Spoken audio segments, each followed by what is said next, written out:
Dennis, what were the films that sparked your imagination as a kid? I know you've told this before, but I think it's just good to set the scene for everybody that's listening. Well, I think I've tracked it back to when I was about 5 or 6 years old, and I saw in a movie theater The Beast from 20,000 Fathoms, which is a Ray Harryhausen film with the giant, dinosaur like creature in New York City. And the same year, this sort of in 1953, War of the Worlds came out. And I think that was like 2 weeks or 2 months earlier or later or something. And my mom, for whatever wonderful reason, took me to see those movies, probably because I wanted to as a kid. I don't know why. And I really remember those just vividly. And I think that just kind of shocked me into the sense of wonder and just what the heck is this? And stuff I'd never even thought about, giant creatures and alien invasion and rays coming out of these spaceships, supposedly coming from Mars. I wasn't even sure what Mars was probably at that age. But I remember walking out of the theater and wanting to still see that stuff in the real world. And of course, it wasn't there, So I sort of wanted to go back in and see it again, even though it was terrifying. There was something that was really appealing to me about it. And I don't know what it was, but there were a few of us in LA and all over the world, I'm sure, that had exactly the same feeling, whether we were that old or younger or whatever. There's that first time or second time when you see something and you're just hooked into it, and that's it. Did your mum take you to the movies often? Then was that a family kind of thing, or did she make you see other movies, like as a payoff for seeing some of the movies that you want to see? It sort of was. I mean, my dad worked all day in downtown LA, and she would go down, and she would sometimes, well, not necessarily to see him, but we would go down, but she would want to shop. And I had no interest in shopping. And in downtown LA, I got to tell you, that's where the movie palaces were. The Los Angeles Theater and all these massive theaters, most of which are gone, but some are still there. They would have like 3 shows, for 50 cents all day long. So she literally could drop me and a friend off for, 4 hours, and I could see 2 of these movies. And sometimes she would stay with me like she did on The Beast and War of the Worlds. But other times, I would see, a Harryhausen film or 2 of them in a row down there, in an afternoon, and she'd be off shopping at, the Bullocks or Broadway or whatever the clothing stores were around there. So it was great for me. And, the theaters would be practically empty. And these are 1,000-seat theaters. And the prints were often, in pretty bad shape. Now, for War of the Worlds and The Beast, had just opened. So I saw those under better circumstances. But where I really got into seeing things more than once and realized you could see it more than once was down there.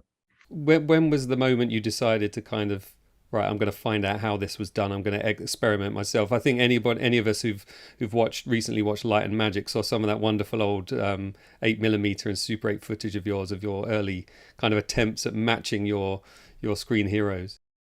Yeah, I started out wanting to do that with a still camera. And of course, everybody had a still camera. Their parents had one for travel and all. And I tried doing a flying saucer flying in the air, and had a little model that you could, plastic one that you could buy, and put that together. And I somehow realized you could hang it from a string. I don't know what, and went outside and I was hanging it from a clothesline or something. And I got the camera right and I could shoot it. So probably when I was about 6 or 7, I was doing stuff like that. And that's like the moment of like setting it up and shooting it, but the after results of that where you have to before you have to load the thing in the dark and unload it and get it to a camera store or a drugstore where they would do the same thing to get it processed to look at a week or 2 later on. That was all part of it. I mean, part of the whole thing back then. And it forced me and other people I've talked to about this to sort of keep the stuff in your mind. You enjoy the moment out there doing it, but you're trying to bring back an image you saw in a movie or something you'd imagine sometime, and there's no way to visualize what that is. And I think we really learned when we saw these films about, I know I'm never going to see this again unless I can get my parents to drag me to see it, and then it goes by. And that same sort of thing. So we sort of learn to keep these in our mind. And a lot of that stuff, that's why it's really copies. of either the kind of the placement of things in the movies or the ideas of what I saw in the films, was just to try to imagine what they would be like if you actually kind of did them. And but in the process, developing this way to sort of be able to keep an image in your head, thinking about it over and over and over again.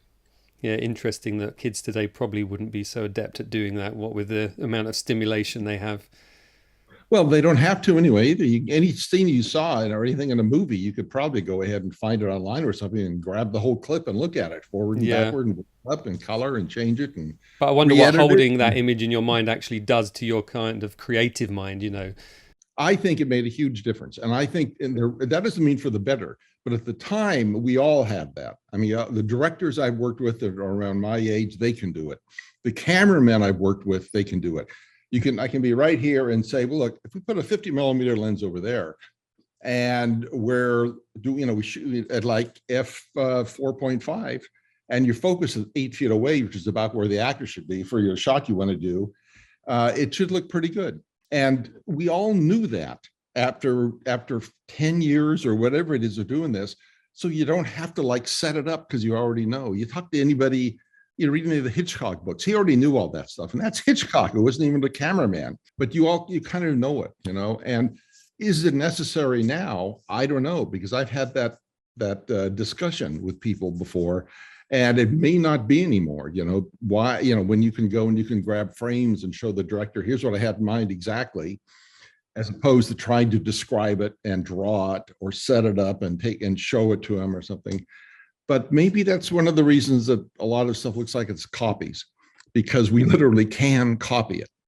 It's not fleeting anymore. It's there to grab, and then everybody knows exactly what you're doing. Oh, we're copying this, but you change this and that, and you don't really think you're copying it. But I was copying, so we're all copying, Yeah, it happens in any art form. Yeah, but when you were copying these guys, you not only tried to replicate what you'd seen on the screen, but you even contacted some of these effects veterans, didn't you? When was that? When you were a teenager still? No, that was long before that. I remember probably 2 or 3 years after War of the Worlds. So I was like about 8 or 9. My mom, I lived in La Cañada, which was outside of LA and kind of near Burbank and Paramount. All the studios at that time, they must have been about 25 minutes away from where I lived.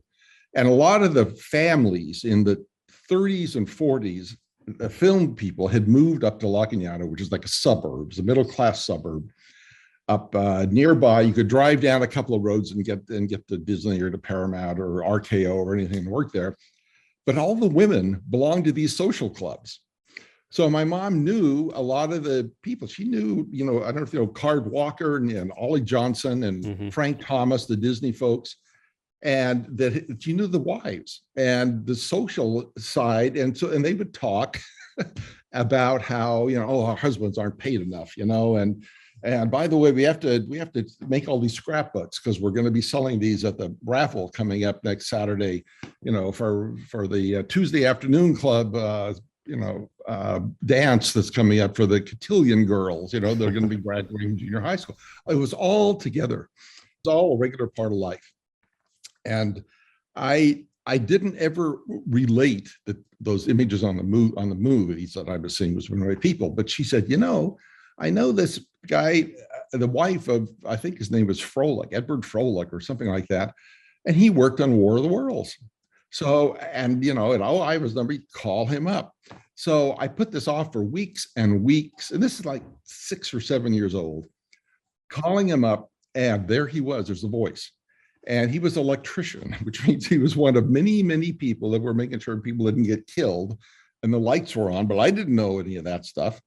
And he was just really nice, but I didn't even know what to ask or anything like that. But that was one of the times I realized that these are, they're made by people. Now, what I didn't know for another 5 or 10 years is what they did actually to make the movie. When I got older, I'd see movies shooting around LA somewhere. And by the time I got to the age where I could drive, I would always stop and watch and, zero in and, I recognize that actor there. Oh yeah. And a bunch of people are mulling around. Okay. And what's going on there? There's a few people. What are they? Oh, they're standing. Oh, that's the camera. They're all standing by the camera talking and just looking around. And I thought, I'd like to do this, but that's where I want to be. I want to be where that group is that's standing around the camera because, and I don't know, because they're making it, I guess. I didn't even realize that was what was going on, but that's where the creativity is really happening in the skills that I liked, It wasn't where the actors are over here or anything. And do you think that's something kind of innate in you, that you were open and like a sponge kind of soaking this in? Or was there a conscious decision on your part to be like, right, I'm going to learn what this is and what that is and kind of put the puzzle together? It wasn't conscious at all.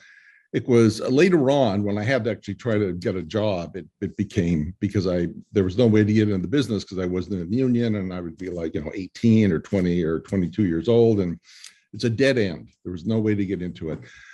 There weren't any effects films really being made, a very few that were made non-union, like Time Machine kind of was, and but anything like War of the Worlds from in that period, those big movies were all done in studios, and there was a closed shop, and there was just no way to find any work in those at all.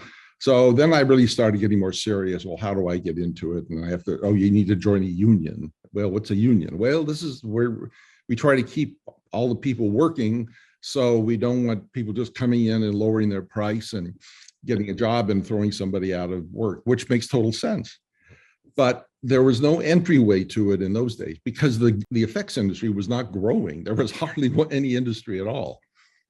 And, apparently the departments that were made up from the 20s and 30s and 40s and 50s that did effects films, there would be a handful of people that were sort of bosses, that they were be an artist and a cameraman and then maybe an optical guy if there were optical printers in it, a few people.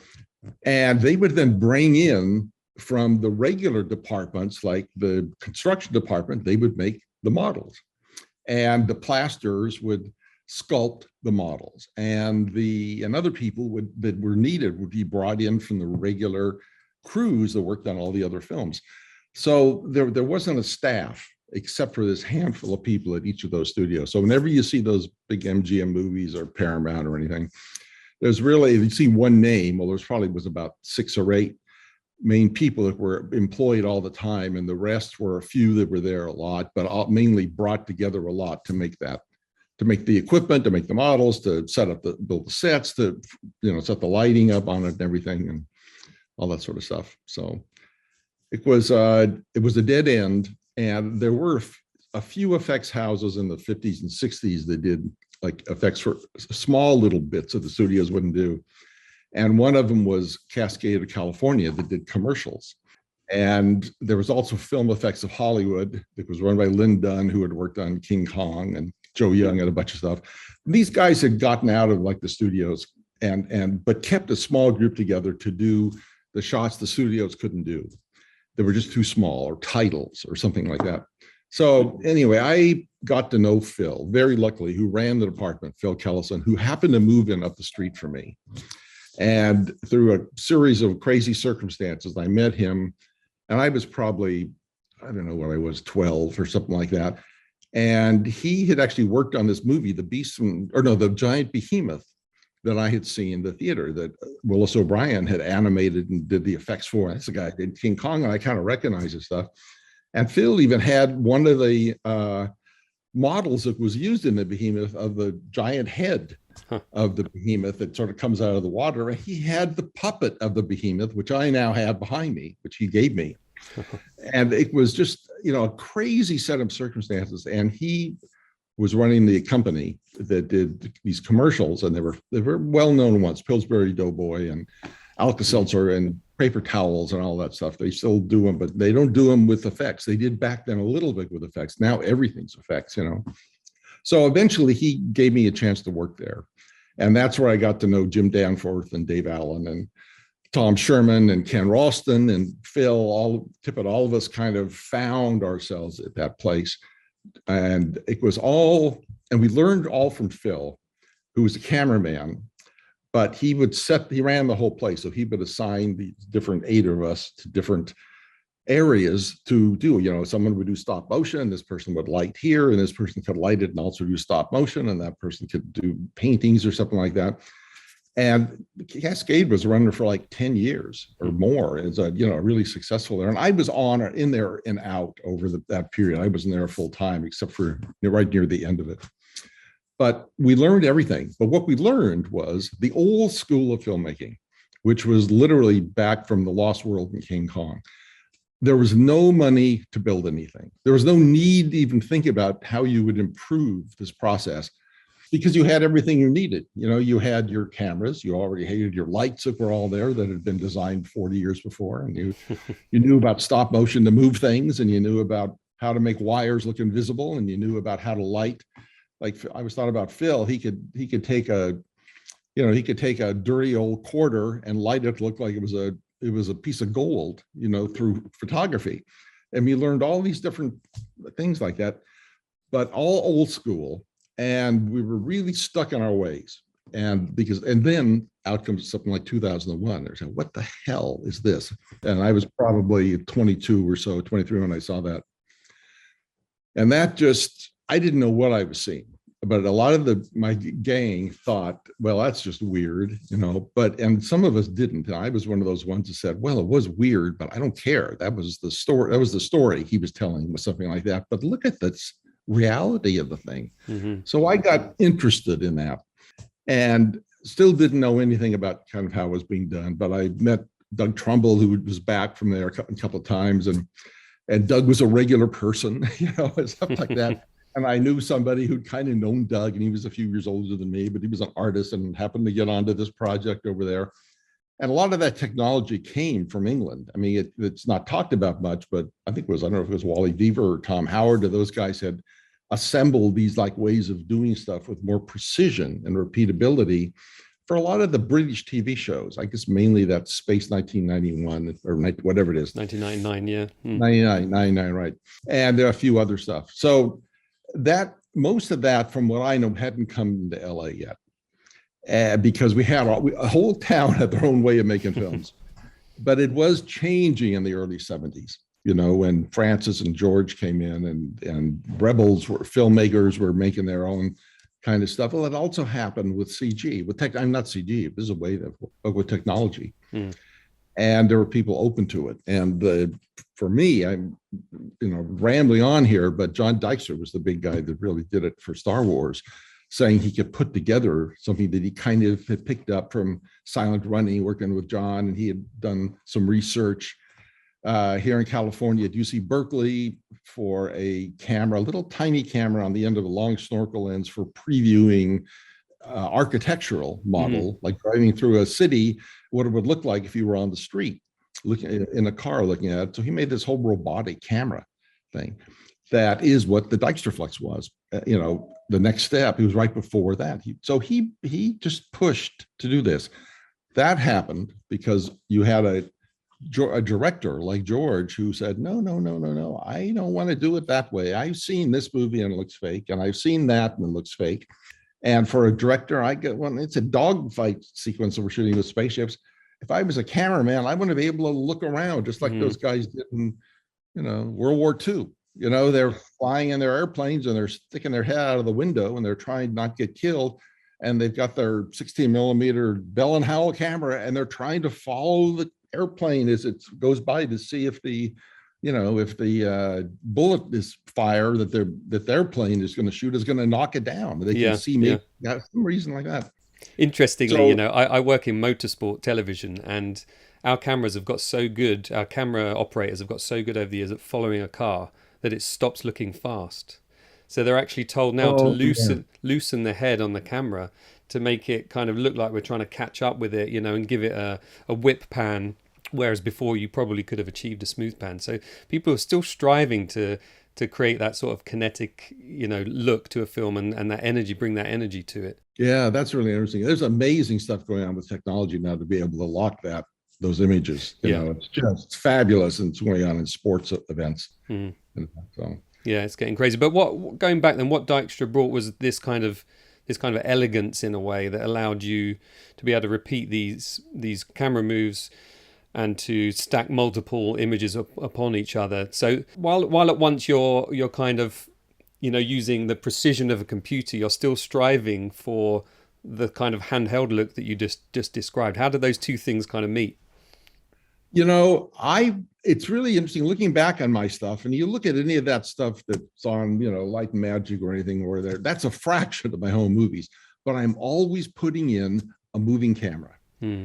And I'm always putting in something that looks like it's a byproduct of the process, which I used to see in movies or in real life, you'd see it.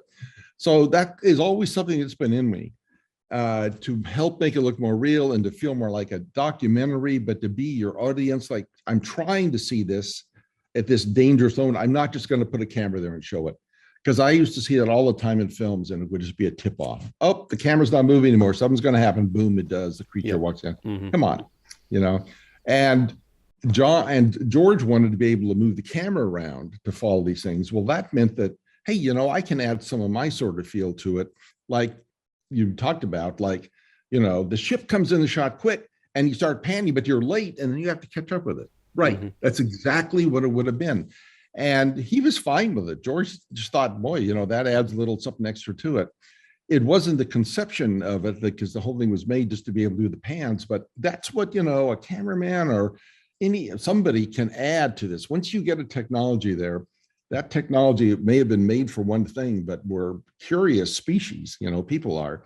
And, if you have a clear idea of what you want and it's appropriate, they were totally open for me to put that sort of stuff into it wherever I can. And I've always done that. I've got stuff that I did, when I was like 20, flying. I've seen flying over Mars. I did for some space movies where you're looking down at a crater on Mars. And the goal was to have a shot of the surface of Mars and some craters like meteors that hit there also. And a friend of mine, Tom Sherman, made the model, and 4 feet wide and the painted backing. And I did like 200 or 300 of these shots for these shows. And that was one shot. And I thought, if we're talking about a crater, let's do something you haven't seen before. Let's make it look like it was shot from a helicopter. You're up above looking down. And so I did this, you're up above looking down, going around the crater looking. I had probably seen a shot like that of the Arizona meteor crater here in the States, And that's what I wanted to put in it to add a reality. So that, and the stuff that has been on TV, they've been showing, there's the same with my good friend, poking a stick and a hand coming over a fence. Well, notice the camera's tilting up in that, and the camera's actually panning over as the hand goes across the frame. I'm always putting that stuff in it to the point where I don't want to do it unless I can add that stuff to it. So part of the solution means to get that solution, to get that shot, I've got to have a way to be able to move the camera like that, or else it's not going to be the shot I want to do.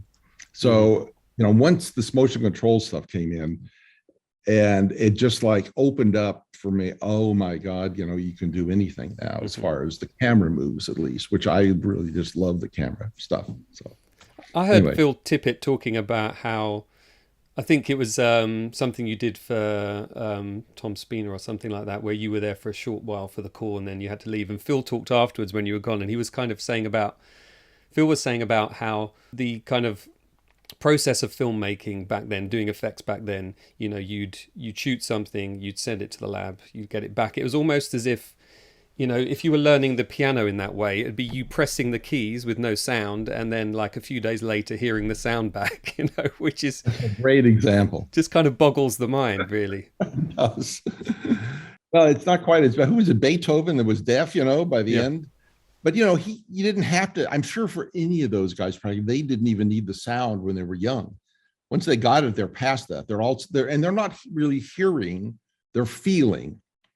So whatever those keys are, they are giving them feelings, and they know how these complicated feelings to generate them by pushing those keys. It just happens, and what they're doing is audio. It could be anything. They're just trying to make some sort of complicated feeling that changes from this to this, and then this feeling comes in, and that goes in. You're surprised here. You slow down to relax because it's been under too much stress. Now we're going to slowly build it back up. It's all feelings. So I at least got, and Phil, any of us got some feeling from the shooting of it, and it's there, but it's not what the end result is. And it's true, getting it back, a week or two later, and having to go in the dark room on your 8mm projector, 16, And, you don't want to scratch it. They scratched all the time. They could tear the film because it wasn't incredibly strong. You had to splice it because there was stuff you cut out. And you put like Scotch tape over it to hold them together. That was all just part of the process. But getting rid of that just meant that, but that part of the process slowed down the learning tremendously, because you had 2 more weeks of school before you could try it again or look at it. But once we got into this, where we had instant feedback, which we sort of did on Star Wars by being able to shoot these rough black and white versions of the shots and process them in a closet, and you could sort of see the motion you did like 15 minutes later. That was great. And then once we started getting videotape recorders or digital tape recorders that we could do something and look at it immediately, that's really what you're sort of seeing in a lot of the stuff in Dragon Slayer, where we could really control and look at every frame of film before we shot the next frame. So you could check the setup of the puppet, move it to the next frame, compare it to the previous frame and the previous frame and previous. Now, I don't know if we could stack the frames at that time, but you could see the progress in our minds if we couldn't stack them. And we could have traced them on the screen, and Phil could have looked at it, or Ken, whatever, and seen if the puppet was in the wrong place, if that arm should be down and not out to the side as much as it is, So that was a huge step in learning. And that, of course, is everywhere now with computers. And I think I know personally, the learning speed that my mind has sped up with in the last 30 years, 40 years has been incredible. And I can't imagine how the kids today, how fast that's learning, because they're beginning that at like 6 years old or younger. That learning process. I want to know right now. Well, why do you want to know right now? Because you want to know now so you can go somewhere else or make it better or whatever. I know some editors that kind of, balk at the speed at which things can be rendered on a timeline now, because they that was their thinking time. That's so true, and that could be changing things. And it could be now you're reacting instead of proacting. Yep. No, it's very easy looking at, and you look at it it looks fine. It looks really good. But if you've been having to build that up carefully, you would have been thinking that whole time, which is the way it was always done before. Yeah, I guess maybe there's more of an instinctive reaction now. I want to talk about that instinctive kind of thing in a moment, but there's one question I just had about Star Wars, and I'm not going to go over the same questions you've been asked before, because we can all go and look at Light and Magic and 100 other interviews. But one of the things I don't think I've ever seen answered anywhere is, on Star Wars, how often did you have the option or the chance to see the dailies of the live action footage? Because you're kind of art directing a different movie. You're making an effects movie. George is back in England at Elstree creating a live action movie. How did the two marry? Like, where was there a chance to see the dailies in live action, or were you very much embedded in the effects and rarely saw it? No, we saw a little bit, but we didn't see very much. George did not want us to take the time to see it because, we had a 10-hour workday, right? And I understand that. Also, there was an opportunity or a chance then that we would start thinking about something else, which was none of our business. Now, it could have been our business, and eventually later on, we got into Empire, but mainly into Jedi. We were I was, and we all were. We were much more included in the filmmaking process. But at the beginning, George didn't even want any of us over on the set at all on the first Star Wars. I mean, I was a low position. I was just the second camera guy in that. But, Richard Edlund didn't go. I don't even remember if John went to the first unit shoot anywhere, So the camera guys were kept away. Everybody was kind of kept away. That changed a little bit in Empire. But I think the main thing was there was a history, and I was part of it being on the other side, but it was for good reason.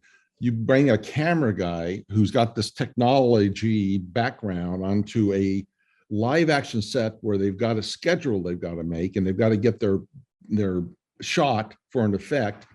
And you start saying, you really shouldn't pan the camera in this, because we can't do it. We can't put the matte painting into it, or we can't line this up. And it's very true, we couldn't. So then they would, oh my God, okay. Then they lock the camera off, and someone would say, it's not locked enough. We need some sandbags. so nothing bumps it. And then you get these sandbanks, and all this is taking up time. And the director and the camera guy, the real cameraman, there are sitting there saying, I lost the energy of my shot or whatever, but at least it's going to look real now. And then, eventually George grew to trust us. There was a reason why we should be there. And I was especially really open to trying something new all the time if we could do it. A whole crazy way of looking at it. I started seeing things not from the point of view of an effects guy, but from the point of view of the director, and which is in fact the point of view of the audience. And I hadn't really thought about that. Even in my old home movies, I wanted to show them to people, but they were my point of view. And when you think, you're making these movies not for myself or my friends, but you're putting a film out there and you've got to make $100 million back, these expensive ones. You're screwed if that isn't accessible and if the audience doesn't like it. So you can put yourself into it, certainly, but to some extent, it wants to be something that is going to certainly surprise the audience, but be within something that they will not be drawn out of or taken out of by suddenly seeing, oh, it's an effect. Gee, I thought she was in such danger, but I don't think she was really in any danger anymore. If you could keep that danger feeling there, then I think the film's going to be much, much more successful. And I think that's a dawning I came to during Empire and later on, and Dragon Slayer and other stuff where the movies were so expensive we were doing, you really didn't want to take out or remind people you're seeing a movie. So everything has to be in this effect shot, has to look like it's done by the same crew.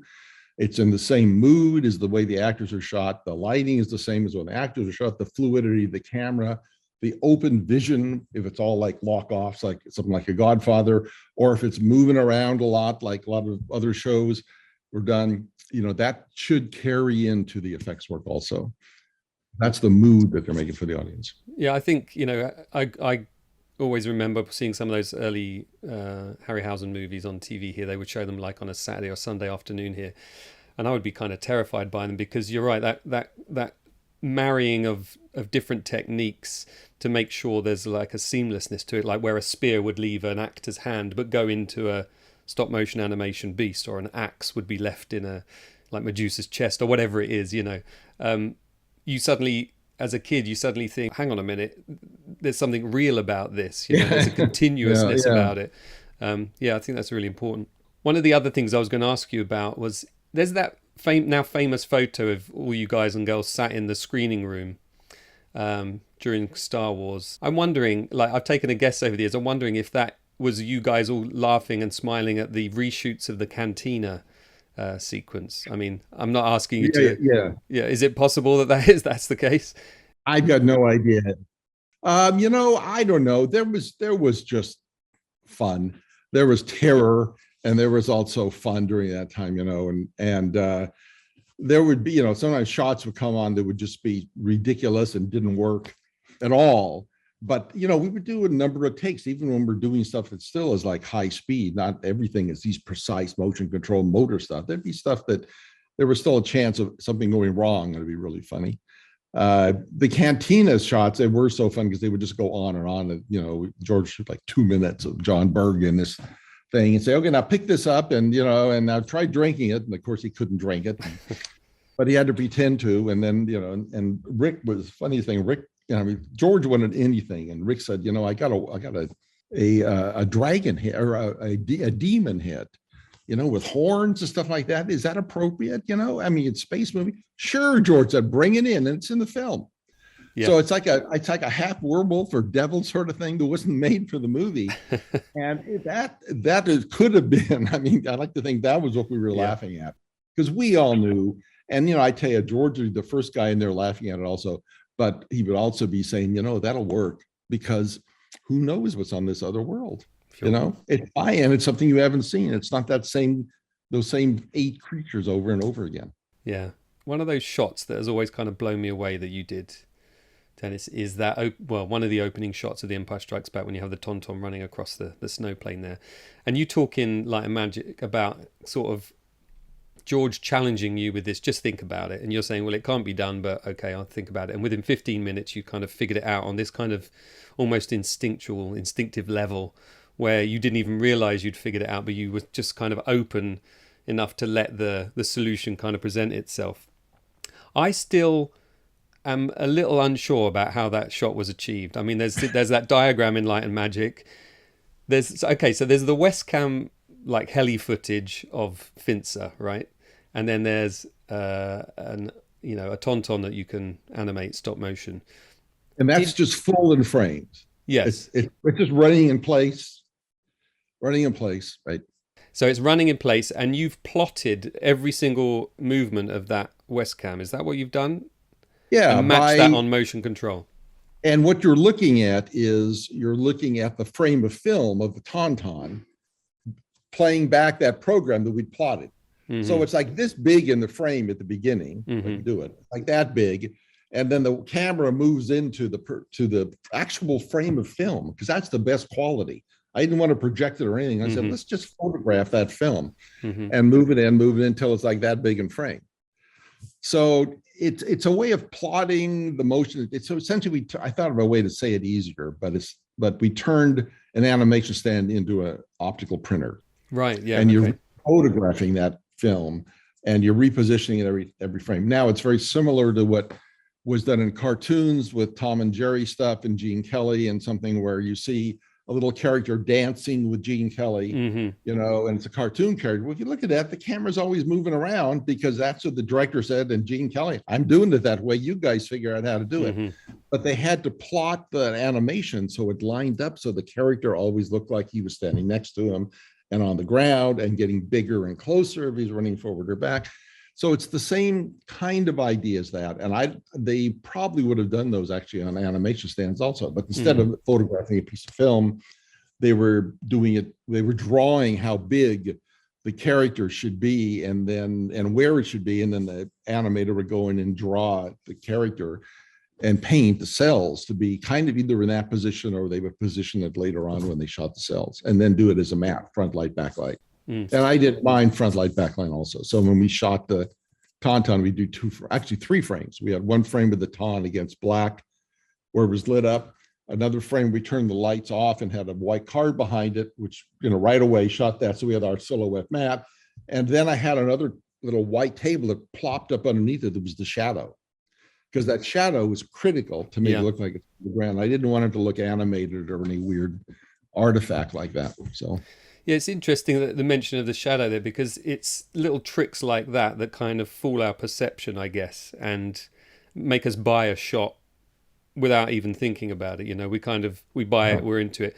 And one of the shots and I'm leaping ahead now to Jurassic Park, but one of the shots that I still think looks absolutely incredible is that T-Rex coming out of the shadows, between the cars, because I don't know what, I've kind of pondered on whether one of the reasons why that shot looks better than the other shots in the movie to me and holds up better, is it something to do with our perception? I mean by that CG back then had this kind of almost like a wet look to it, like a reflective quality almost to it, like some of the skins on the dinosaurs back then.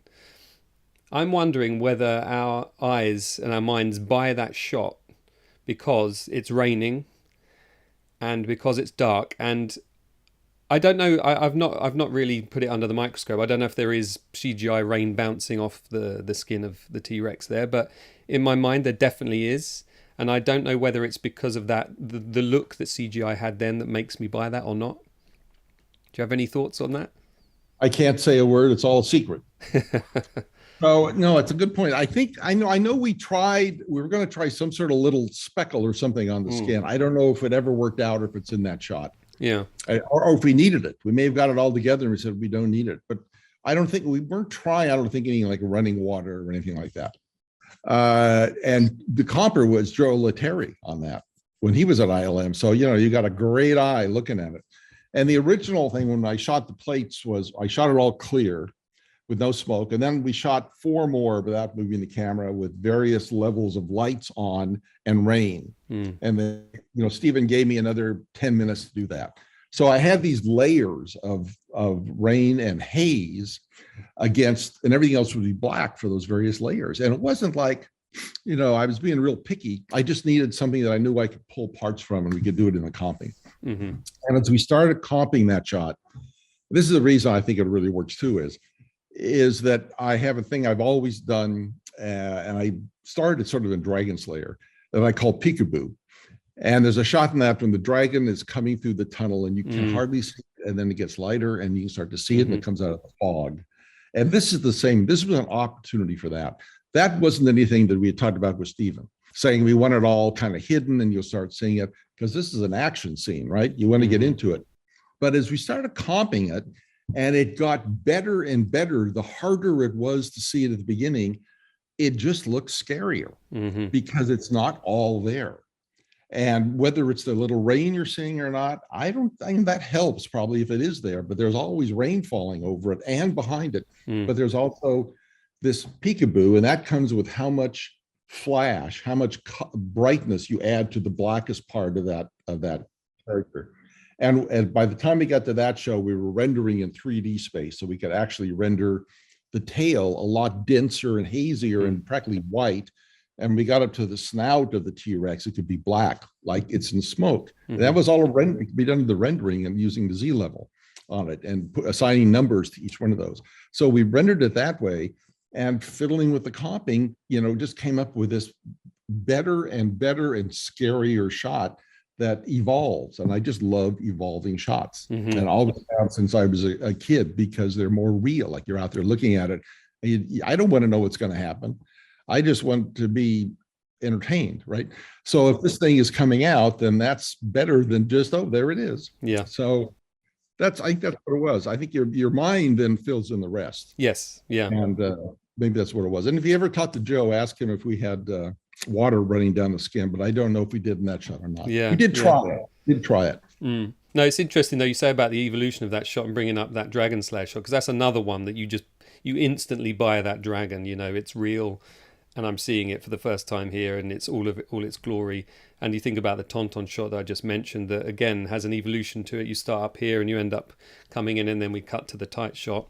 Another of the shots that I'm always amazed by is that kind of shot in front of the van or the car that Tom Cruise is driving in War of the Worlds, and the freeway is kind of disintegrating behind, and the lorry is landing on there. And again, that has a real evolution to it. I remember actually watching that movie, as I did with Jurassic Park as well. I realized I'd been holding my breath through those sequences. Great. And it's really important, isn't it, to have that kind of evolution and have that shot go somewhere that kind of fools our perception and allows us to kind of, believe it and fall into the film. Because the last thing you want to do is for people to go, oh, that's a great effect shot. It wasn't until I saw it for like the third time that I went, wow, that was a great effect shot. Before I was just in the movie. Yeah, that's one of my favorite shots I've ever done, and I got a call. I'm going to get a call from Pablo Hellman, who shot the plate for that, New York, saying, oh my God, Stephen wants to do this crazy shot, pulling back, following this car and the things by this freeway. And I've been at the location. I knew the layout and everything on it, but he wants to do it all in one continuous shot. What do I do? Do we pull it back and get the car to LA and do it green screen and lock the camera on the front of the car? We could. Do we, But I said, no, so let him shoot it. Let his mind give us something that he thinks good. He may not have it all fleshed out, but he did know, I'm trying to think of what it was. He knew he wanted the bridge to actually coil up like a scorpion tail. So as the rays are shooting, they would start on the left side of the frame and come to the right. The whole thing would curl up. And then when the road straightens out at some point, I don't know if he had an idea what would happen then, but he knew things are going to blow up in chaos, everything. And I like to punctuate stuff, right? So once we got most of the bridge knocked over, I just thought, now when you think, oh, I can take a breather, boom, that truck's going to fall down behind you. And you think, oh, this isn't over yet. And then the idea of the houses just blowing up. And if you notice them, that on the left and right side, they don't just blow up. They blow up right into the middle, toward the street from the left, the right one from the left side of the street. Actually that the whole background on that, all those were a lot of that was models of the explosions, of course, and the tanker falling, but they just were great ways to add that, what I was saying, that, you know, the evolution of a shot as it evolves. You know, what do I want to see next? You know, oh, I'm comfortable. No, I don't want to be comfortable. Boom, add something else. And we could add anything to it. You know, Stephen was just totally open, and luckily we share some sort of similar vision. So often something that he likes, I'll like, and I'll like, he likes. So we can work together on something, and he's very open to it. So he's a great guy to work with.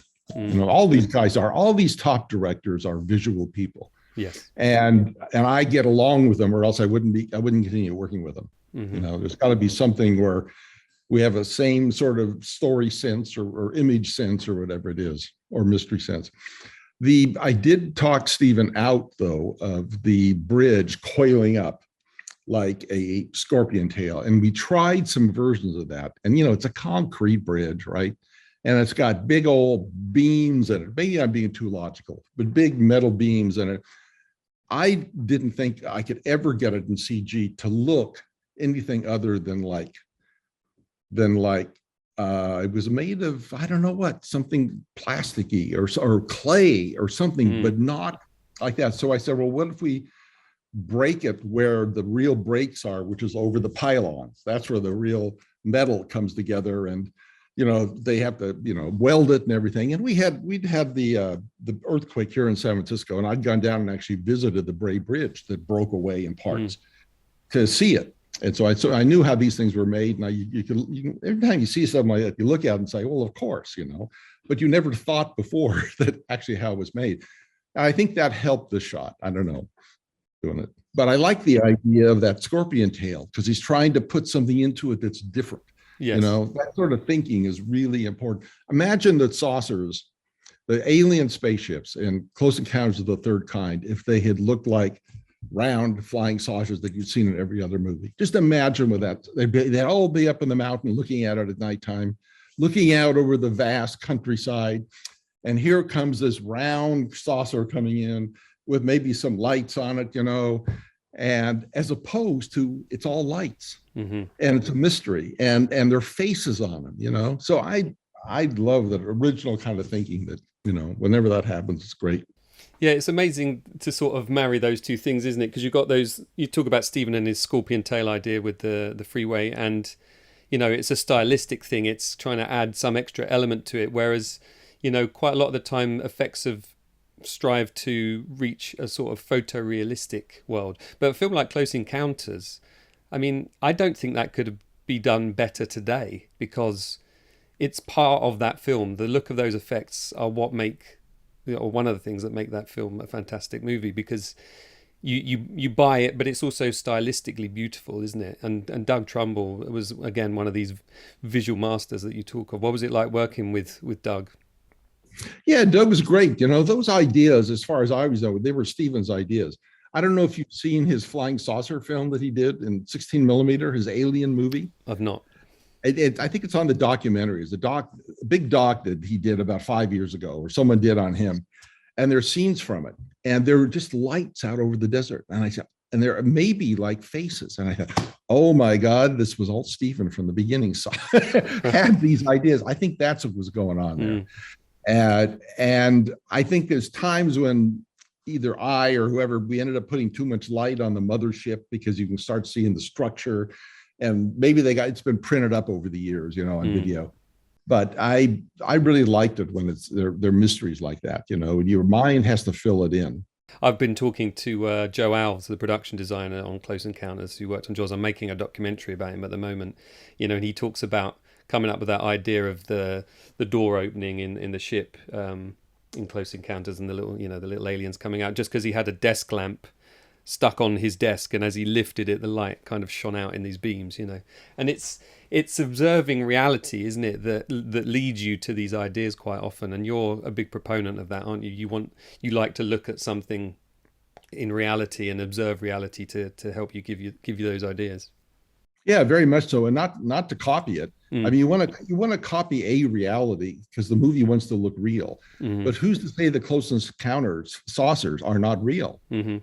You know, I mean, it's just dark. It's nighttime. they could be so bright that for whatever reason, the surface hardly even shows up. Of course they're real because there they are. They're real lights. They don't look like they're CG lights, right? They still wants to look like it was made for the rest of the movie. And I get in some arguments with Phil Tippett about this. It should never be real, but he doesn't mean that. What he means is if you make anything real, it's going to be like a documentary. I like documentaries, but in sci-fi films, that I want to learn something. I wanted to learn different.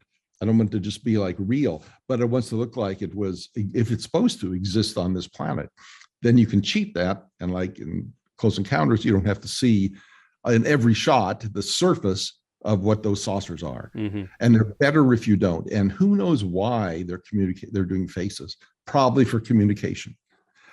I don't care why, but it transcends your logic and goes back to something as a child when you drew pictures of faces and you put eyes here, and Stephen that touches him. I mean, that is who that guy, a big chunk of that guy is. He really has connection to his the source of whoever he is as far as emotion goes, Yeah, and one of the other things that I think you guys are amazing at, I'm used to working with people who are really technically minded or really creative, and you kind of bridge that thing. I think, one of the first behind the scenes things I saw was a thing over here in the UK, I think it was in the US as well, called How to Film the Impossible, when they came down and looked at you guys at ILM, and I think you're in production on Jedi and maybe Temple of Doom, and there you are with that modified 35mm stills camera on the minecart, to shoot that stop motion. Just kind of blew my mind, the kind of lateral thinking involved to not only say, right, we're not going to do this on a full set because of economical and efficiency reasons, but also then to be able to come up with a whole new way of doing something that hadn't existed before, or combining things that had existed before but making something new out of them. Yeah, it wasn't done on purpose to like, well, let's just try a new camera because it's going to look different. It was like, why not do it that way? Because the set would have been 150 feet long and had been made out of plaster, and if we could make this thing 50 feet long and make it out of tinfoil, right? Then when we're getting in there and we're going to go around a turn and it's not quite scary enough, we can push the tinfoil into the cave more. And for that moment, it's got more surprise and more danger visible. So absolutely, it did give a lot of flexibility also to it. Well, what do you think is the film that kind of reached the ceiling of optical effects? Old school optical, I haven't thought about that. Maybe, for us, it was probably scale wise, it would have definitely been Jedi. But as far as the shots looking real or not, there's been a lot of stuff that were going on in the late 80s and 90s that were right there with opticals. But the problem with opticals were the elements, of course, were shot at a different time. And if that lighting doesn't match, which we would do the best we could, and the film stock has to match for the grain pattern to be the same. The edges have to match, so there has to be grain in the edges, not just a sharp edge where the edge is, because then it looks like a matte shot. That just got better and better, but that was like a dead end. And we were never going to do it. And that's one of the things that I kept pushing for digital comping starting in the 80s, because that was always for me, because it was promised, right, for 10 years, and it never really happened. But it was the promise for being able to save a shot. You're doing some sort of miniature effect and it's a water effect and it's great. Then this big blob of water in slow motion comes up and tips off the whole scale of the shot. All you want to do is take that out and the rest of the shot looks great. And how do you do it? You couldn't do it in the old days. You could try making a matte, but you didn't have a background to put it in. The matte would cause other problems. You might see the matte line around it where you're trying to get rid of it. But once you could paint on that film, you could get in the digital world. To me, that was like going to just open up everything for effects to be cheaper and better. And this is not CG. This is just comping. And stunts could be safe because you could have wires in there that weren't need to be hidden. You could change speeds maybe on stuff. You could change the lighting more if something wasn't working. It just seemed to me that this is a great thing. So that was one of the things I was just pushing for all through the late 80s and early 90s to get digital comping in so we could do it. Yeah, I think back to that same documentary, How to Film the Impossible. And one of your guys is there with like this chart of all the ships that are kind of going to cross each other, and there's a little mark to. I, Yeah. I never really understood the kind of limits of optical printing, like exactly how many pieces of film can you sandwich together through an optical printer, or is it purely down to the fact that you reach a ceiling in terms of this now doesn't look good? We need to kind of ramp things back until it looks good again. No, there was a limit. You could maybe put two or three pieces of film through one gate, Hmm. one, and usually I think it was like two. And then they tried a beam splitter where you could have like two with a mirror, and that kind of didn't work. That worked for simple shots, but like titles and 2 element shots. But what you had to do is you had to take all the elements and double and get a mat of each of them. You pull the mat off the blue screen shot. So you see you've got 60 elements, and some of them have got all these cutout spaceships that aren't moving much, but a lot of them have got real animated ships that are moving right, and they're against blue. So you could get good mats off of them. So you get the silhouettes off of them, get that onto film. Then you could start stacking up, double exposing those silhouettes on top of the same piece of film. Right. Over and over. So now you could have one piece of film that's got holdout mats of the 120 shots or chips in it or whatever that came from 60 or 80 or 20 pieces of separate shot film. Then you've got to go back and you've got to burn each one of those back in and block out anything that's supposed to be in front of it. Or else you're just going to have double exposures where they cross over. So it's just horrible. And that was Ken's Ralston shot that was, we still joke about that, what a nightmare. And we did a great job on it. Yeah, I love that shot. It's so overwhelming, which is what you kind of want to feel at that moment. Like you say, it tells the story, doesn't it? The Empire's kind of attacking the rebels there, and they're overwhelmed, and that shot sells it. When you were doing Empire, there was that period towards the end, I think, that some of you and your colleagues have talked about before, where it was done, and then George wanted a couple more shots added to the end or something. Am I right in thinking that the 70mm print of Empire went out, some of which had kind of less than desirable effect shots in it, like temp shots as such? Yeah, I remember that. That was, we call those CVBs, could be betters. Right. They weren't quite temps. I think we got past that, and we had something that could be in the show, and it wouldn't say scene missing. And I thought, if I remember right, like there were 30 prints they made with, and I can't remember if it was 15 or 20 CVBs in it or something like that. And they just had to, because the 70mm prints had to be made like 2 or 3 weeks in advance. Right. And they couldn't print very fast. They didn't have, nobody was printing thousands of prints of 70mm like they were in 35mm.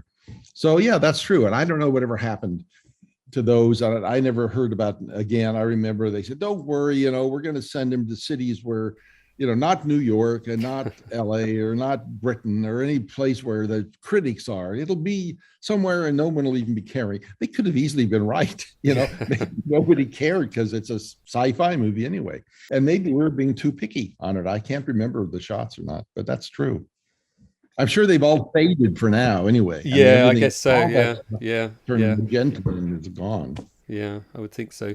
When you were making those early films with George and Stephen, it always feels like the channels of communication were very open. I mean, with Star Wars, I'm guessing it was telexes and things, and then later on it would have been fax machines and things like that. But given that you were such a small group of artists and craftspeople, that the door was open for you to have this dialogue with the director. As films have become more and more complex, in 20 years we've gone from films of 100 effect shots to thousands, and therefore thousands of people, armies of VFX artists.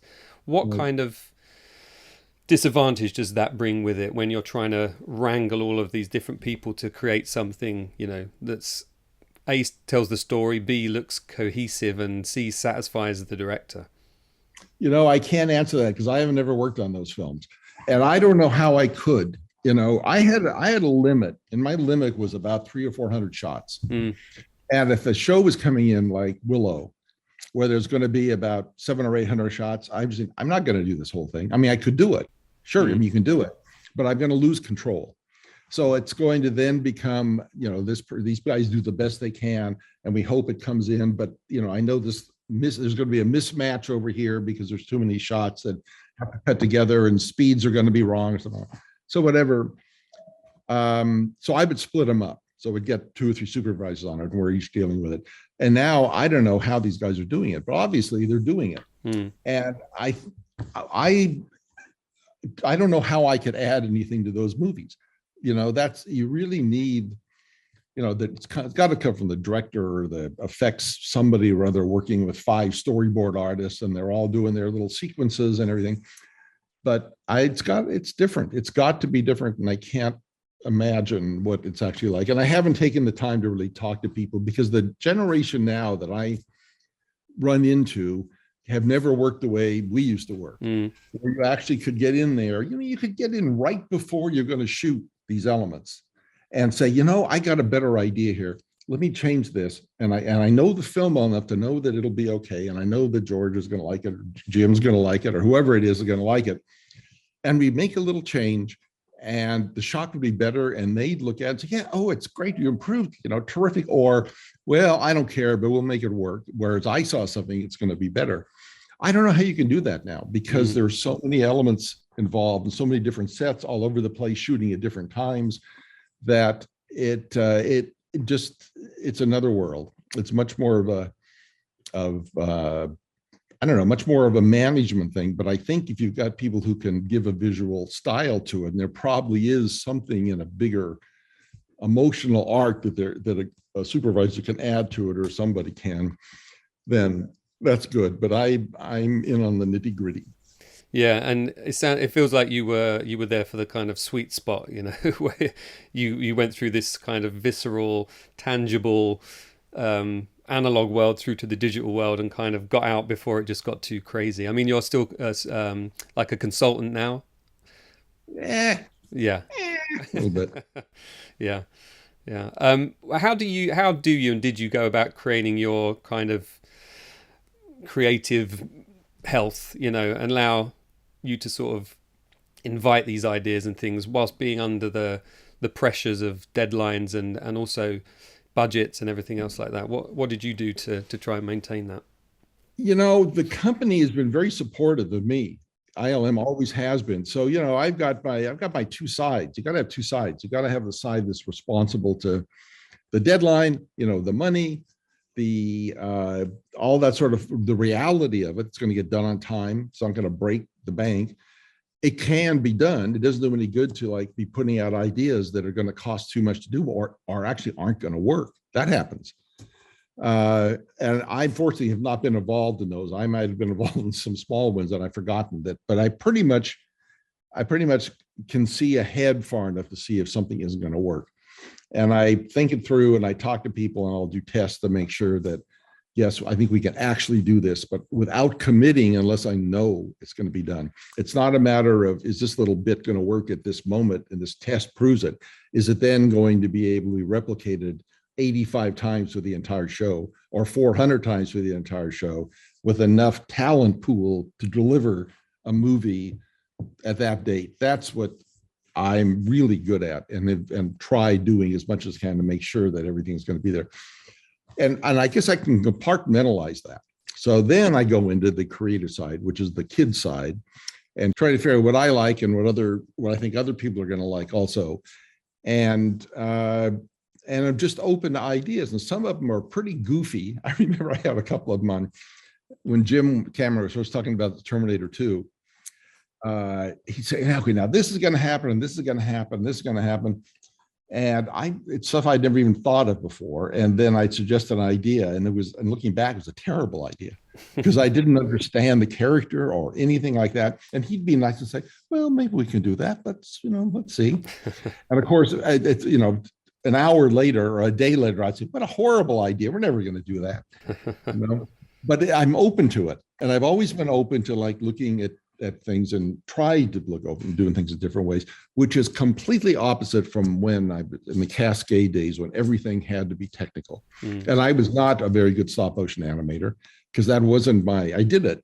And I've got some commercials that I animated in, but they don't have any snap and they aren't really emotionally connected, but technically they're fluid and all that sort of stuff. So that's why I love people like Phil and Jim Danforth and Ray and Dave Allen, the guys that could really do stop motion, or anybody who can do a craft really well, matte painters or whatever, that are just can do it to perfection. You know, I really appreciate that and respect it.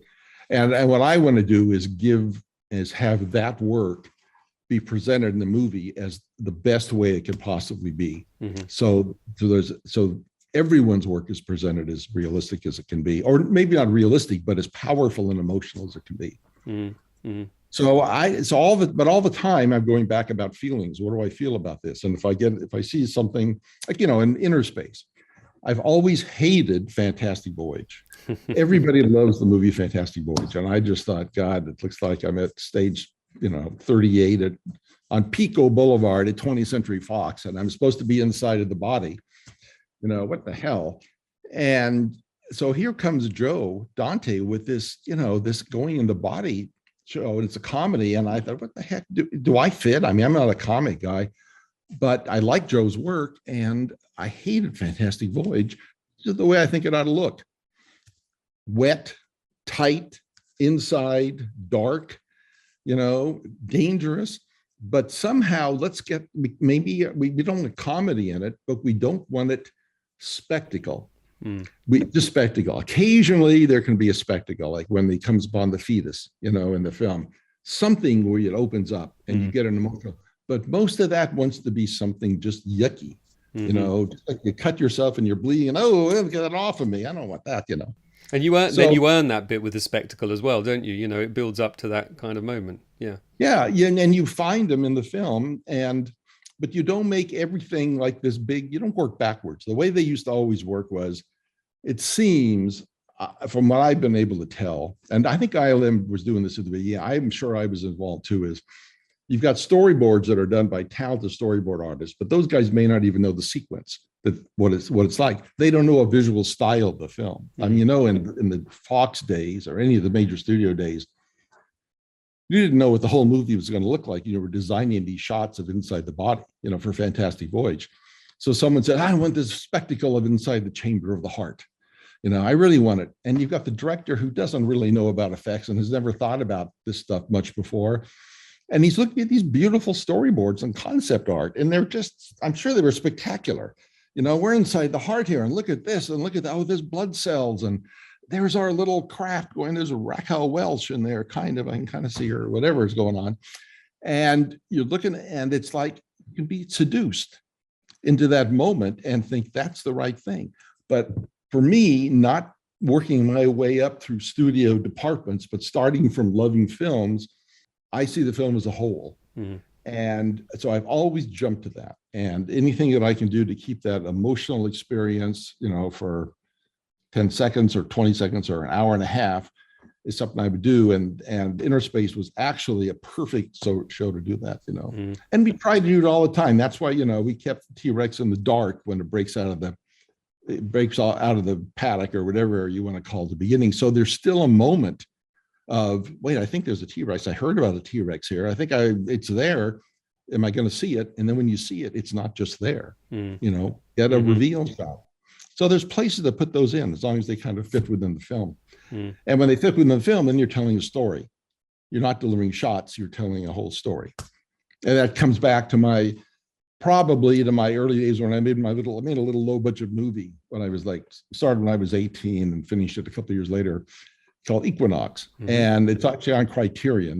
They bought the original version and the redo version that Jack Harris did. But starting back at that age, I was thinking about this. You know, and at the time I remember thinking with my friend Mark, who wrote it, and Dave Allen, who did the effects also, was involved in a lot of, there were really 3 of us made it, literally 3. And the crew would be 2 people and 4 actors. So there were 6 people driving the locations every day to make the movie. But the thing we were always thinking about is, how do we keep this entertaining for an hour and a half, you know? And it was so hard when you're making a movie to keep something entertaining. So it's always something I've been aware of to think of way beyond what I'm working on here, but how it's going to fit in the whole thing. I have so much respect for writers and directors and actors who can keep anything interesting for an hour and a half or 2 hours. It's so hard. I was watching something about Pirates of the Caribbean, and you were talking about how, on-set motion capture had really allowed actors to be back again, and not being in this isolated room where you're doing an effects shot and actually bringing it onto set. Is that one of the biggest innovations that you can think of that has kind of aided performance as such? I think so. Yeah, I think that's been great, being able to get them out of the this stage somewhere or studio, and being able to get them to be on the set with everybody else. Now it's perfect for a show like Pirates, and it's perfect for a Lord of the Rings with the Gollum character, because he can just be right there if he needs to be. He can be with the actors. You get into things that are weird shapes, like a giant person, which we still try to do that mocap or doing it, but it's hard because the eye lines never line up. And then the actor who's doing mocap, if he's supposed to be a big guy or a little guy, isn't walking right because his muscles aren't made to be 12 feet high or to be 3 feet high. Then you're into a thing where you have to figure out how do you make it, you mathematically alter it to fit the size, his performance. That'll never look right because his muscle structure is not correct. But you think you solved it until you look at it in the film, and it just doesn't look right. Again, looking at reality, we've seen too many big animals and small animals moving that we kind of know what gravity has done to organisms that grow, and that needs to be kind of treated real, or else you get into magic. And a lot of the Marvel movies are into magic, right? When characters can leap crazy distances, or they can go into other dimensions or stuff like that. So it works within those movies if you buy into that conceit.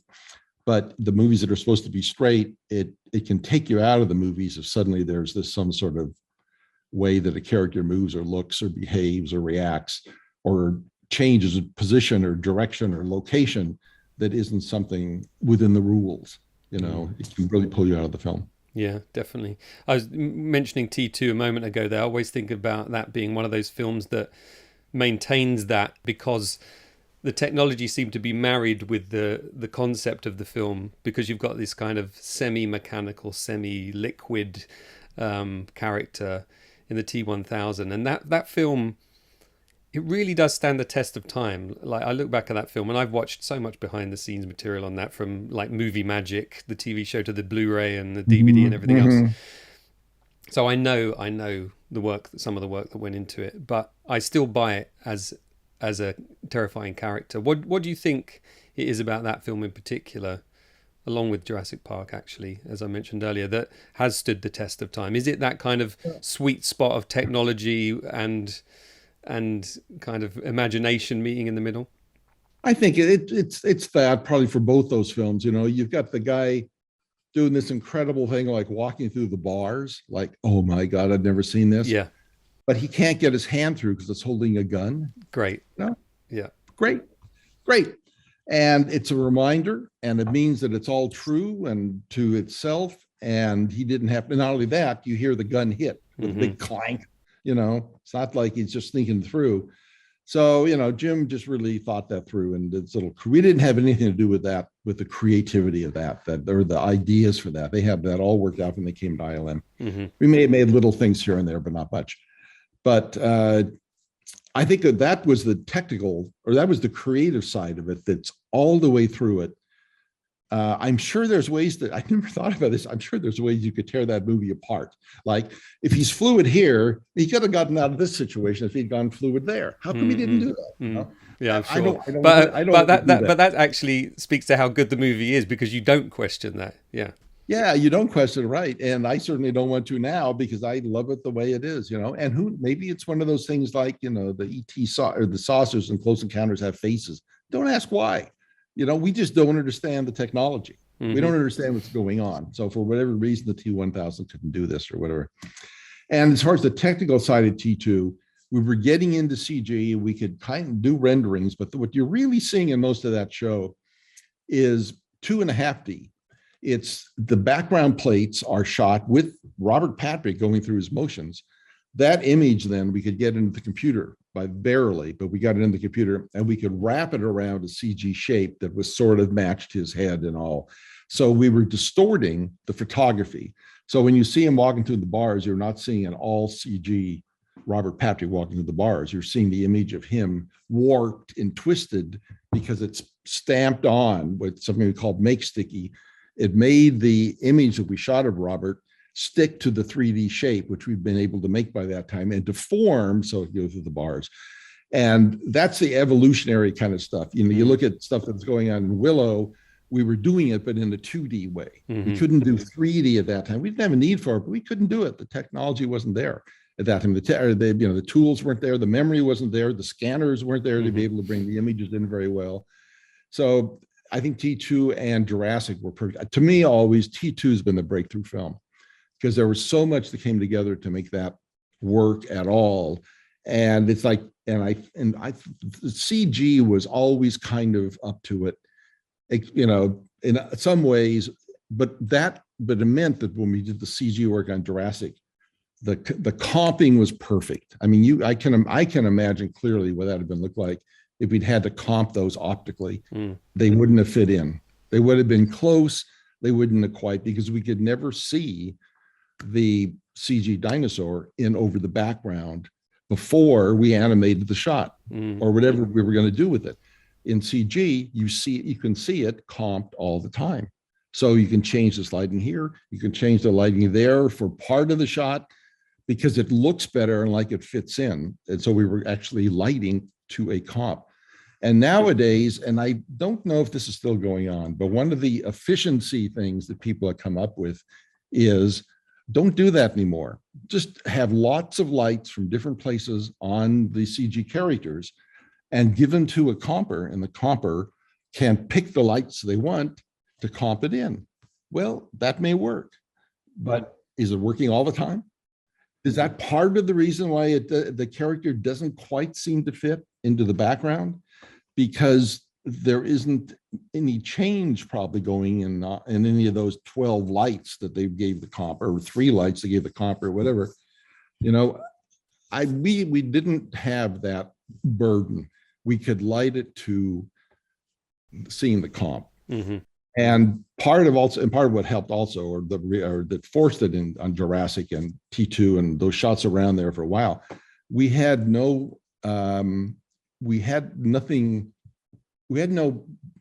place to go if we got behind. There were not extra printers, there were not extra data storage, there was not extra computers. So we had to get finals all through the show. So meaning on Jurassic, we had to have a final, you know, we had to have, like, I can't remember the number, but it may have been 2 finals every single week. We had to. And nowadays, especially earlier on, you could wait, you could stall, the director changed his mind, the crew's not finished, they're working on another show, la-di-da-di-da, whatever. At the end, it's amazing. And it did happen. Many, many shows got done in the last 3 or 4 months. Suddenly, you know, there's more time, there's more equipment, there's more this. You know, that's how Star Wars was done. Close Encounters was done. Those things were probably every movie ever made was done like that, but we couldn't do it in T2 and couldn't do it in Jurassic. So that forced us to finish shots earlier. And I think from that, we learned what we needed, and we learned what looked right and what didn't look right. And then we still had, you know, 35 months to get the rest of the shots. And that, I think that was a real wonderful thing to have, and a terrible pressure cooker to be put under, but also it was a guarantee we were going to get the show done. And you know, the crews were so great then, and there was new technology and new ideas that we could do it and still get the good shots. It's not like it started out with bad shots for the first, you know, 8 weeks, and before they got better, we were doing really good shots at the beginning, starting with easier ones, you know, and learning as we moved forward to the harder ones near the end of the show. I just love those movies. They're just a part of my, you know, my childhood, well, my teenage years. I just grew up with those movies, and I've been kind of semi-obsessed with them ever since. And this podcast is like the latest, you know, machination of that. I'm trying to record these histories with people. Talking of history, right? The industry, the film industry, is not very good at recording its own history. I think, you know, there's been some good documentaries recently, Light and Magic being one of them, that's fantastic. There's also the Academy Museum now, which, you know, is great, but there's, you know, it's fairly sparse still there. There's still more to come, I'm sure. Yeah. You've talked in the past about a book of yours wanting to release a book. Now, he's just disappeared off camera now. He doesn't want to talk to me anymore. No, this is what I actually had put together. I have it right here. Huh. Probably 10 years ago. Yeah, right. And I thought I finished it. I sort of finished it 10 years ago. And I said, this is it. This is what I want to get at. And it was a book on observation. And I started looking at it and saying, I don't want to read this. I wouldn't want to read it. I mean, I think it's important, but I'm not a teacher. I don't know how to write. I don't want to do a memoir. I wanted to do something that was going to sort of see, like when you're asking questions, see to get out of me, why does this guy behave the way he does? Because for whatever reason, I like the look, maybe there's some connection and I kind of want to know what his thinking process is. This isn't quite that, but kind of. It was really about how to look at things and study them and analyze them and then how to relate them to a film. Oh, it had a lot of that in it. But I've kind of lost interest. My wife, however, is a teacher, and she's been working on it to try to wrap this up next, in the next couple of years or so. But we've been saying that for a long time. It's going to get done in some form, maybe someday. I don't know. But it's just doing talks like this. A lot of that information is coming out, and a lot of the stuff that I had to learn and respond to and work with is unnecessary anymore because of the technology. So, and you don't have to hold images in your head anymore. You can just render them and look at them and then talk about them then. But I do think I think like I mentioned earlier, I think that's a danger. You end up reacting to things instead of being proactive. It's like a computer program that's going to write a script, right? Or a music program that's going to write music. That doesn't work. It's got everything in it and they've got a great library to grab from, but it's not one of the reasons you want to be proactive is you want to check yourself and saying, wait, no, I've seen that before. I don't want that. I want to go over here. And then as you go through that process, that's why one person's work is different than another, because we all have different backgrounds.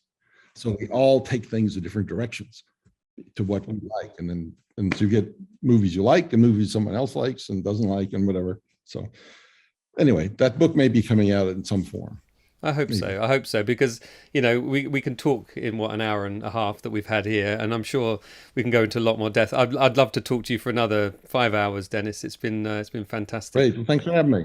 Appreciate it. Cool. And that's where I'll cut. Thanks, Dennis. That was great. It really is an absolute pleasure talking to you, and you're somebody whose work I've admired for so long. And I managed to talk to Walter Murch last year, and Walter's work to me when I went to college, learning about sound and everything was fantastic. And I've had the chance to talk to him, Gary Rydstrom, and and Oscar winners as well. I mean, I believe you're the most decorated Oscar winner ever. I think so. That's still alive, at least. Yeah. So I think Walt had hundreds of them, or not hundreds, but a lot. But anyway. Yeah, I guess as a sort of umbrella figure, but yeah. But I was just watching of Walter. I was watching The Rain People last night. That I hadn't seen in years, and I saw the first 20 minutes. And the sound design, which I didn't even know he had done, is phenomenal. Yeah, right. Movie. I need to watch that again. I haven't seen it. Almost his first film. Yeah, and they're totally boring sequences. This girl in this motel, and the sound doesn't distract, but it's alive, and the whole, and so just to think that that's the thought that he gives to things and what went on, and all his movies is just genius. His, talking of books though, his book, he's actually releasing another book. I spoke to him. We email occasionally. He's hoping to have a book out, I think, by next September. Which is. His book is not a memoir. It's also not an instruction book about how to edit, but it's just his kind of approach. And I think that's what interests people about it. And I'm sure it would be the same with your book, that, here we are able to sort of access the mind of this genius. So I think there's definitely an audience for your book, maybe more than you realize. So, yeah, I think so too. People keep asking about it, and there is. So maybe something will happen. Yeah, and these days, you can self-publish and then it's print on demand. But somebody like you wouldn't need to do that. Yeah, I bought a book out of Amazon, and when I got it 2 days later, the date on the self-publish was the same date I'd ordered it. I couldn't believe it. It's 900 pages on music. Huh? Because that's the other thing. You can update it as well. What's that? You can update those self-publishing books. So whenever one's Oh ordered, yeah. you can go, oh, I need to change this bit, and off it goes. Yeah. Yeah. Yeah, that's right. But they have it printed, physically printed the same day. Wow. That is crazy, I isn't it? thought, Yeah. yeah, As yeah. much as we kind of lament over the existence of Amazon, sometimes you do have to marvel at their ingenuity and Well, they've shown a new world that delivery, and that's just phenomenal. We just have to like try to bring it into our lives and not have it just be dominated by. But yeah. Here, listen, one final question that I know we kind of finished, but I just wanted to ask you this, and I don't want you to get into any trouble. So, again, I'm not here to be salacious or anything, but in terms of film history, how important do you think it is to retain versions of movies that have been updated in their original form? You know the I film I'm talking about. I love it. I love looking at old films. I love looking at outtakes. I love that. I think it's valuable. The first time I ever heard of this being done was, if you're talking about on Star Wars, I had heard that Disney was going to redo Fantasia, and Katzenberg had said we're gonna redo these sequences or cut them out. There's going to be new ones, and the other ones will never be available again. The originals. And I thought, oh my God, how can anybody do this? And this is before Star Wars, any of that stuff was done. So I don't know where George got the idea, if he did or whatever. I can understand it totally from an artist's point of view, though. Totally. And I can see where they went to, and I don't want anybody to see it, but I struggled so hard to learn anything at all. There was no way to learn any of it when I was growing up. I think it's really interesting to see the process involved. And then it's just much more organic, and most people aren't going to care, so they're going to have the finished version, or whatever the latest version is what they're going to have. So I think this stuff ought to be around as much as possible, and I know they have them. I know that a lot of these guys have either kept early versions or they've made videos. In the 80s they'll keep a cassette of an early cut of a movie. That stuff is around, and maybe they've thrown them out, or maybe they just have them somewhere and they don't know who knows what's going to happen, or the tapes have fallen apart. I got no idea. But it'd be nice to see early versions of, I don't know. I saw an early version of E.T. and it totally didn't work. Huh. Totally. And it probably had a little bit more of the work. I don't know, but it was because of the sound. I had all the motors of the ET moving and everything. Sure. Yeah. And it was like, and I'm not experienced to look past it. I couldn't see past it, right? So I was just looking at my work, but I thought, well, no one's going to like this. I didn't get it, and it's just like showing where my head's at, and I don't know. And I saw a 3-hour cut of The Abyss, which I thought was fantastic. Mm. And he may have released that again. I don't know, but there was a special edition out there, wasn't there? But it's part of that iterative process, isn't it? Just kind of seeing it change over time. That is, I find it super interesting because the final product, and it's not going to diminish from that final product. I think it's a valuable learning resource, I think. Yeah, and something that Al Whitlock, the great film guy, told me, the map painter, he told me one time, I was trying to find scripts, to read scripts.